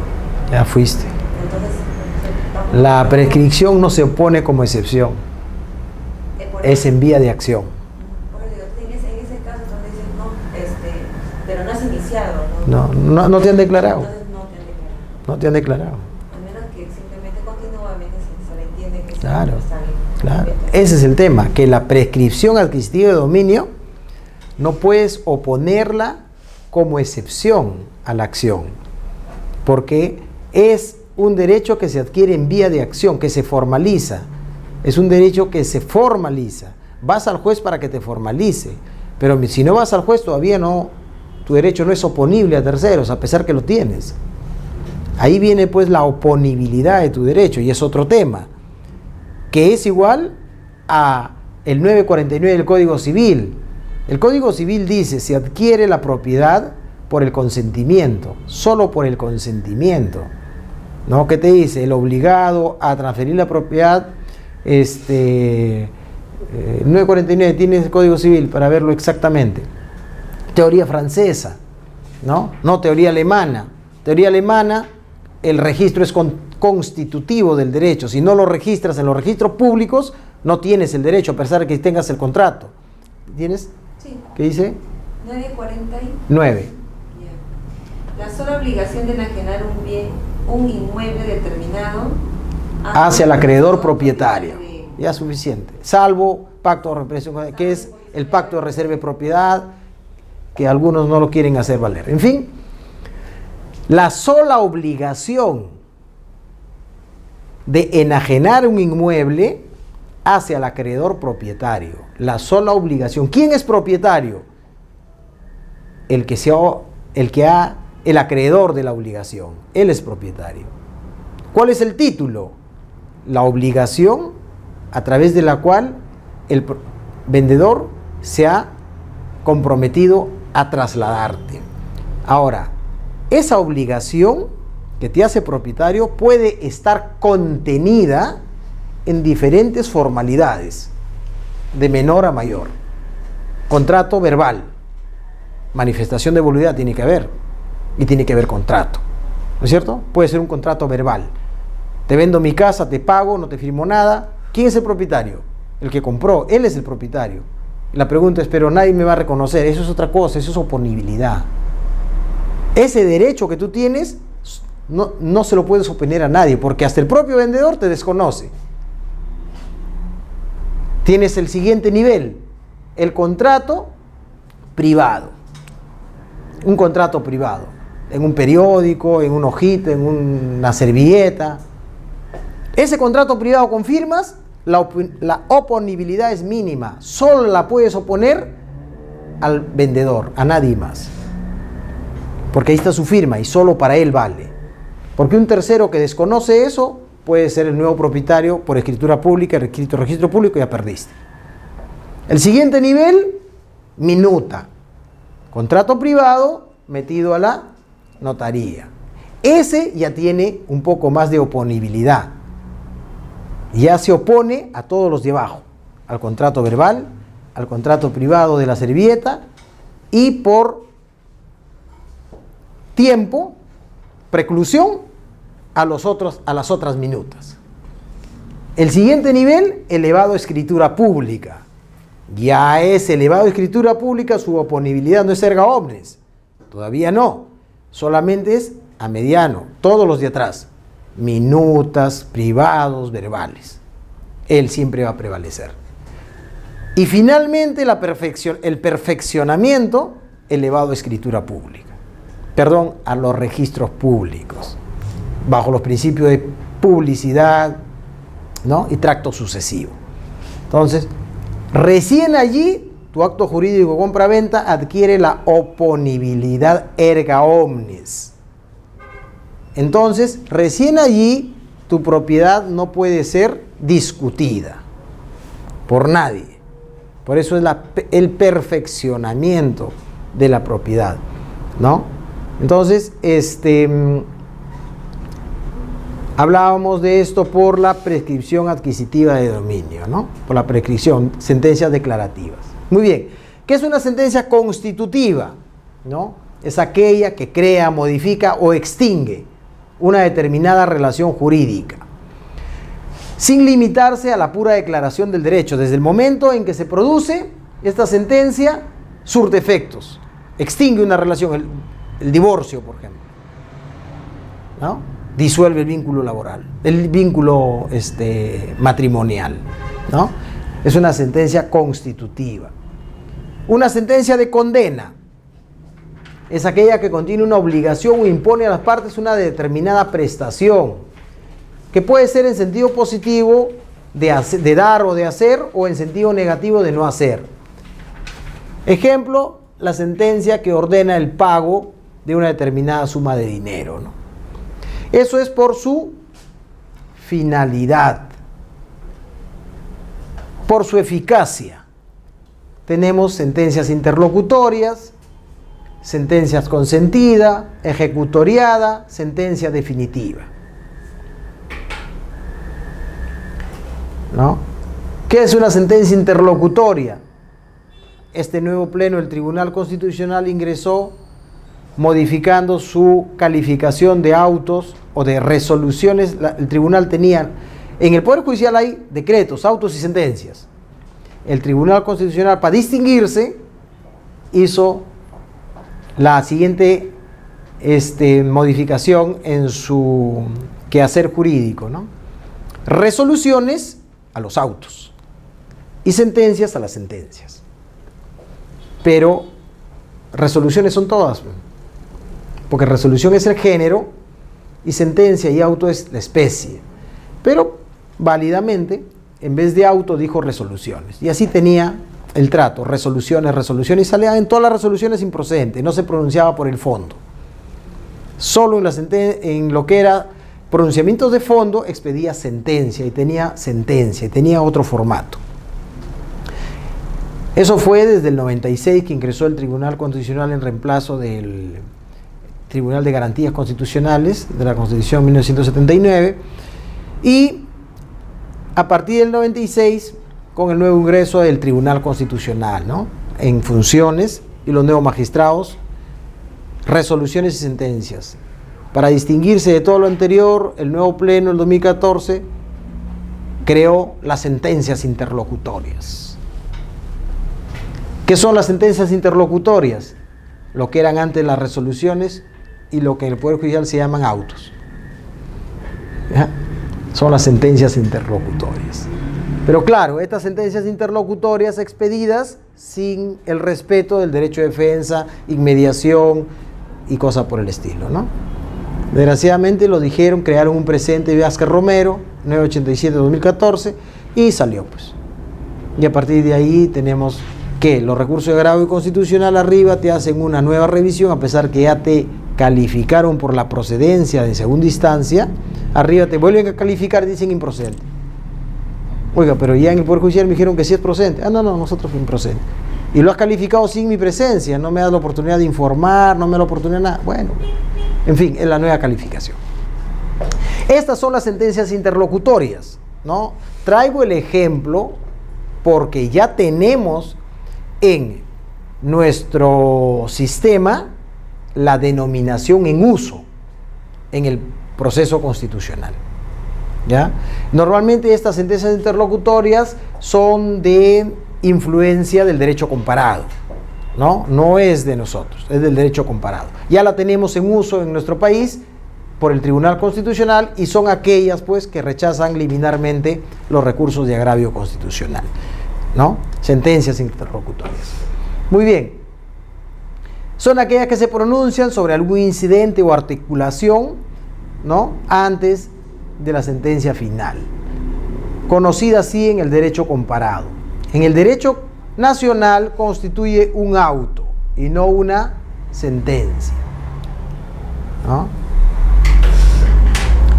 La sentencia consentida se genera simplemente por el transcurso del plazo y por la no impugnación de dicha sentencia, ¿no? El transcurso del plazo lo que nos va a decir es de que las partes tácitamente han aceptado la sentencia, ¿no?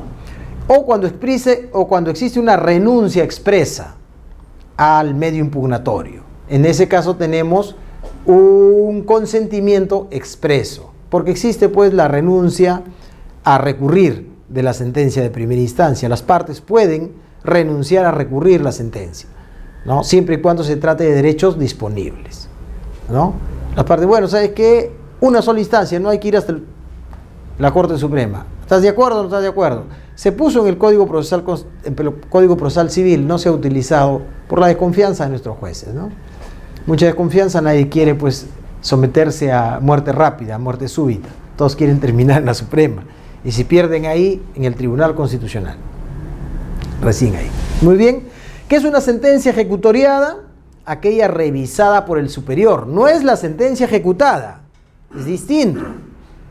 Tengo una sentencia de la última instancia que ya no puede ser materia de impugnación y la estoy ejecutando y termino de ejecutarla porque me pagaron y obtuve mi pretensión. Eso es la sentencia ejecutada. ¿Correcto? La sentencia ejecutoriada no. La sentencia ejecutoriada es aquella simplemente que ha sido revisada por el superior. Revisada por el superior y contra ella interpuesto recurso de casación. Decimos, la sentencia ejecutoriada impugnada vía recurso de casación. Ejecutoriado es revisado por el superior. Muy bien.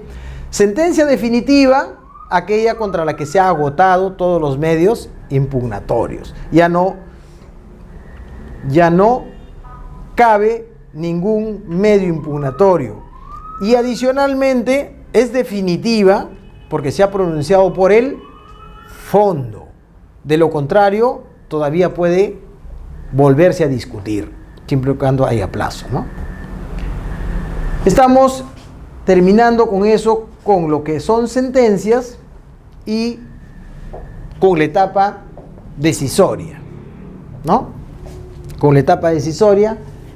Y la siguiente etapa, en el proceso de conocimiento, recuerden, seguimos en el proceso de conocimiento, ¿no? La siguiente etapa es la etapa impugnatoria, ¿no? Y la etapa impugnatoria se caracteriza por el uso de los medios impugnatorios, ¿no? Por el uso de los medios impugnatorios de la actividad recursiva. Tenemos aquí pues el fundamento filosófico de la impugnación, un concepto respecto de lo que es medios impugnatorios, cuáles son las causas de la impugnación, las clases de medios impugnatorios, requisitos de admisibilidad de todos los medios impugnatorios, los remedios, los recursos, la renuncia a recurrir que le estaba comentando, ¿no? La reformatio impeius y aclaración y corrección de resoluciones. ¿Cuál es el fundamento filosófico de la impugnación? Con esto vamos a terminar. Para comenzar, como les decía, los jueces no son más que seres humanos. Y los seres humanos no son perfectos. Dice la Biblia que perdieron su perfección cuando cometieron el pecado original. Muy bien, en ese momento perdieron la perfección y pasamos a ser imperfectos. Y como seres imperfectos podemos cometer errores. Somos falibles. Esta falibilidad en nuestras decisiones, nadie puede decir que es perfecto en sus decisiones, ¿no? Porque en la vida, desde que nos amanecemos hasta que nos acostamos, estamos decidiendo. Todo es una secuencia de puras decisiones. Libre albedrío, pues tenemos libre albedrío. Podemos hacer lo que queremos, lo que no lo pueden hacer los animales, ¿no? Nadie puede hacer eso, solo nosotros podemos hacer lo que nos da la gana, lo que queremos, el bien o el mal, podemos hacerlo, somos libres, nadie nos va a impedir. Si tú quieres, eres bueno, y si tú quieres, eres malo, depende de ti. Fíjense la libertad y el poder que tenemos, ¿no? En consecuencia, como tenemos ese poder, nuestras decisiones pueden ser dolosas o culposas. Dolosas, para el derecho penal, eres consciente, ¿no?, de las consecuencias de tus decisiones y lo haces. Y a pesar de que sabes que es un delito, está prohibido, por eso tiene sanción. No porque cometiste la prohibición, el delito, porque está exonerado de pena el que comete el delito sin dolo. El dolo es lo que se castiga. Y para verificarlo, un ejemplo, ¿no? Ausencia de dolo, no hay delito, eres inocente. El que mata a una persona, pena mínima 6 años. El que mata, hablamos de cualquiera, pero la teoría del delito y la teoría del derecho penal te dice de que el derecho penal se aplica por el dolo, y el ejemplo es el siguiente, ¿no? Si tú estás cazando, ves un venado y le disparas al venado, de pronto te das cuenta, cuando vas a recoger tu presa, que quien ha caído no es un venado sino una persona. ¿Vas a la cárcel o no vas a la cárcel? Error de tipo, ¿no es cierto? No vas a la cárcel porque no hay dolo, lo que se castiga es el dolo. Muy bien, ¿y qué tiene que ver con esto? Con lo que estoy hablando. Por el fundamento filosófico de la impugnación, pues porque somos pasibles a cometer errores, ¿no? Y como los jueces son personas que también pueden cometer errores, entonces, a efecto de buscar una decisión justa, que se acerque a la justicia, se le da la posibilidad al presunto agraviado a que pueda impugnar esta decisión. Y para ello se le crean estos mecanismos procesales para cuestionar la sentencia. ¿No es cierto? ¿Qué hemos traído aquí? Juzgar es una actividad humana, es la expresión más elevada del espíritu humano, correcto, es el acto realizado por el hombre que más se acerca al quehacer divino. Así es. Decidir sobre la vida, la libertad, bienes y derechos es definitivamente un acto trascendente, ¿no? Sin embargo, al ser solo un acto humano, es pasible de error. Siendo así, se hace necesario e imprescindible que tal acto pueda ser revisado por otros seres humanos, que en mayor número, la teoría es esta, que en mayor número puedan con mejor aptitud apreciar la bondad de la decisión, ¿no? Ya sea para ratificarla, confirmándola, o desvirtuarla, revocándola, ¿no? El principio: un juez tiene 2 ojos, tiene un cerebro, tiene un sentimiento, ¿no? Juez de paz. Comenzamos con el juez menos preparado, menos especializado en el Perú, por ejemplo, el juez de paz. que puede ser en cualquier localidad, en Lima, en anexos de Lima, juez de paz, existen jueces de paz, ¿no? En provincia es alguien notable, alguien conocido del presidente de la Corte Superior. A eso se reduce en nuestra realidad. La ley orgánica del Poder Judicial dice que es una persona notable, con características especiales. Eso es lo que vamos a estudiar. Para nosotros es eso, ¿no? Con características de justicia, de valores, un hombre intachable de nuestra sociedad. Se le puede dar el cargo de juez de paz para actos, obviamente, no tan especializados, de cuantías específicas, ¿no?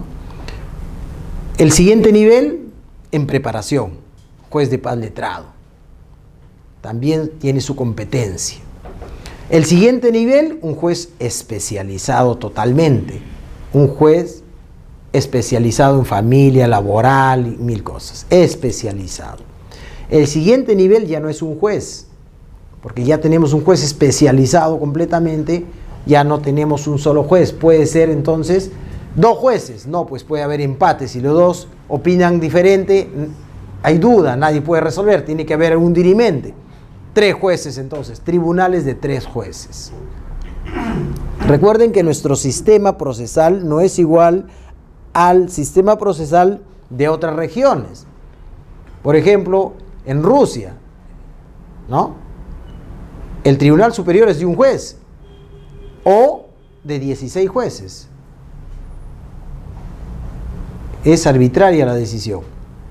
Quien decide si te vas a 16 jueces o un juez no eres tú, sino el juez quejado, ¿no? En fin, pero en nuestro sistema tenemos a un tribunal superior, jueces superiores, salas superiores, 3 jueces. Se supone que 3 van a haber más que 1, ¿no? Pero si no estás conforme, obviamente ahí se acaba la pluralidad de la instancia garantizada por la Constitución, por la Convención Americana de Derechos Humanos, ¿no? Su artículo 8, que dice pues pluralidad de la instancia. Muy bien. Pero si tienes cuestionamientos diferentes, como por ejemplo la aplicación del derecho, ya no en la cuestión fáctica de medios de prueba, sino en la interpretación del derecho, puedes decirte que en recurso extraordinario tenemos el recurso de casación. Nos vamos a la Corte Suprema. La Corte Suprema está integrada por 5 magistrados. Ya no son 3, son 5. Pero si aún así no estás conforme y te agotas el medio del recurso de amparo o del proceso de amparo contra resolución judicial, llegas finalmente al Tribunal Constitucional. Y el Tribunal Constitucional son 7. Si 5 se han equivocado, bueno, hay que poner 2 más, pues por si acaso. 7. La teoría es de que cuanto más personas puedan revisar el asunto, pueden encontrar pues algún error que hay, ¿no? Por gusto no se está quejando.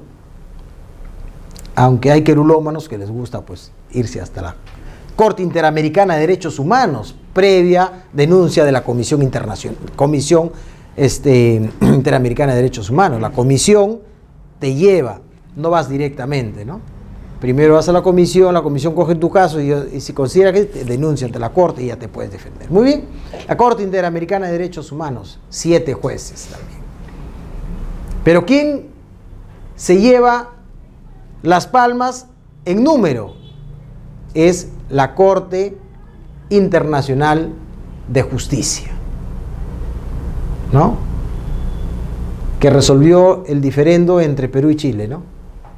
La Corte Internacional de la Haya, de las Naciones Unidas, obviamente, ¿no? Que funciona en la Haya. Bueno, esta Corte Internacional de Justicia finalmente no tiene ya 7 jueces, son 16 jueces. 16 jueces. Muy bien. Surge aquí este dilema, ¿no? ¿Cuántas veces puedes impugnar? ¿Cuántas veces se puede revisar una decisión? Y porque obviamente siendo todos los que deciden seres humanos, todos se pueden equivocar, pues. Cabe la posibilidad, pero la probabilidad se reduce, pues.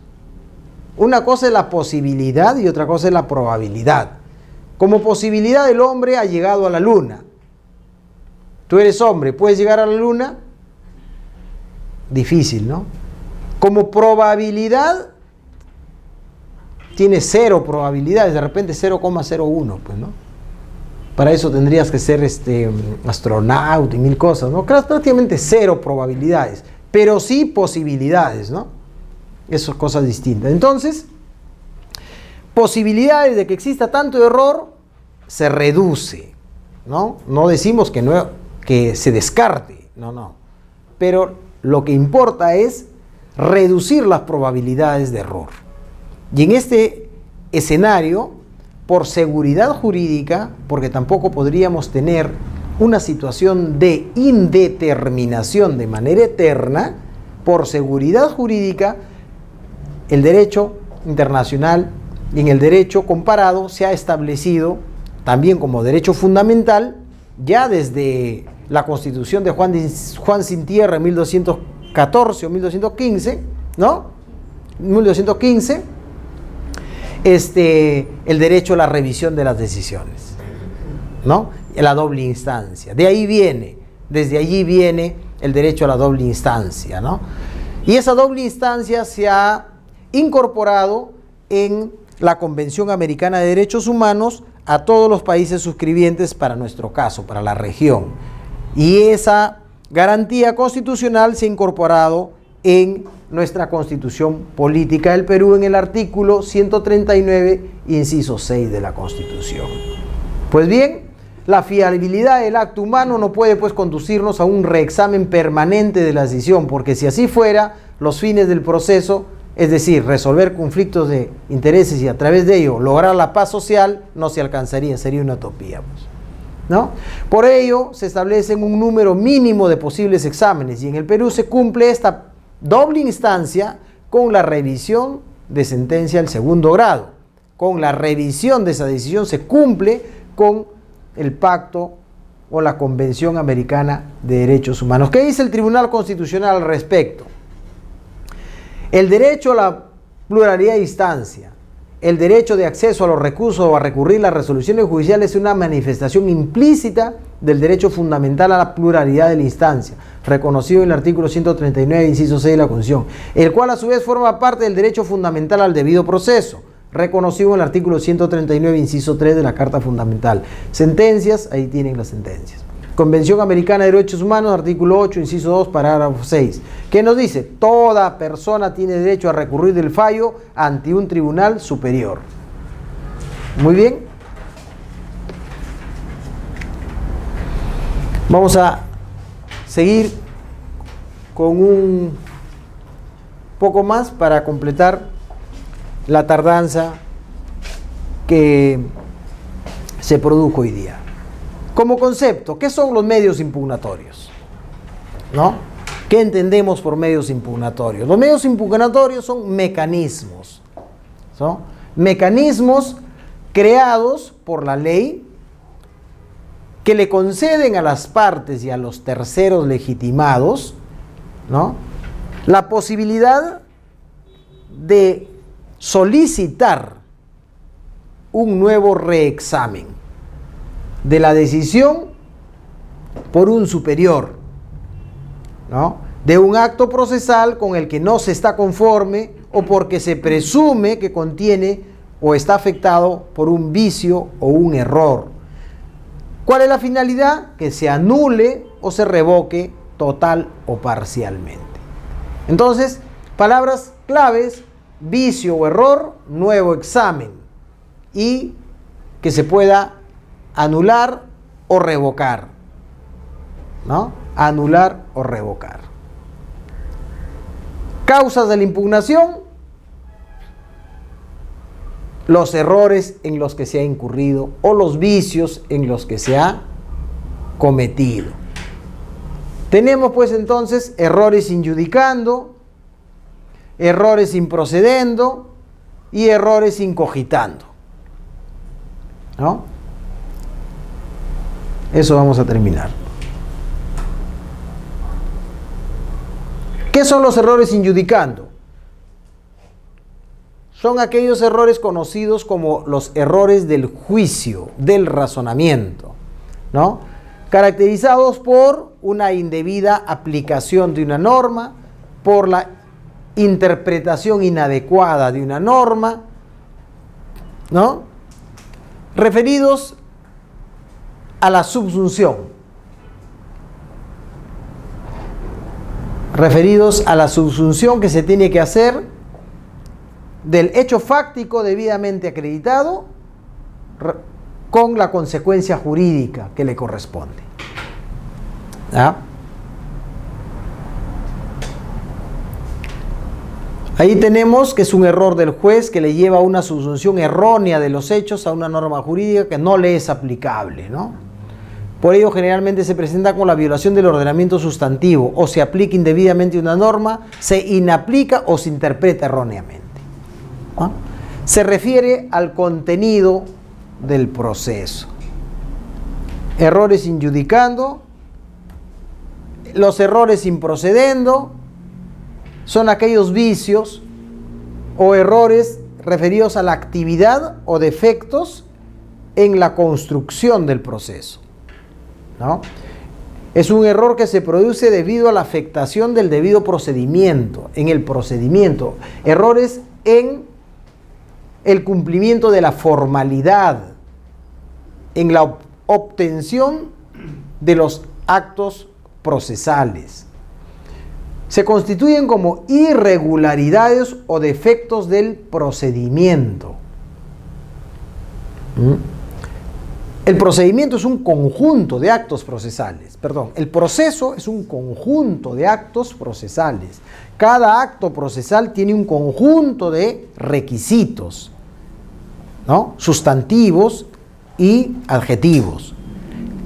Cada acto procesal tiene una formalidad. Entonces, los errores improcedendo se van a producir cuando el acto procesal se ha obtenido sin el cumplimiento de estos requisitos sustantivos o con violación del procedimiento. Acto procesal, acto procesal, acto procesal, deben seguir una secuencia, ¿no? Cuando se ha violado esta secuencia, también improcedendo. Por ejemplo, el error pues en la notificación, que es el clásico, ¿no? Error en la notificación, error en la expedición de un auto, error en la expedición de un decreto, no correspondía a un decreto, correspondía a un auto. Entonces son errores en el procedimiento. Y los errores incogitando, pues están referidos al razonamiento, a vicios del razonamiento. Es decir, el razonamiento se produce de manera equivocada, fundamentados ya sea en una falacia, ya sea en el quebrantamiento de una ley de la lógica o de un principio de la lógica, ¿no?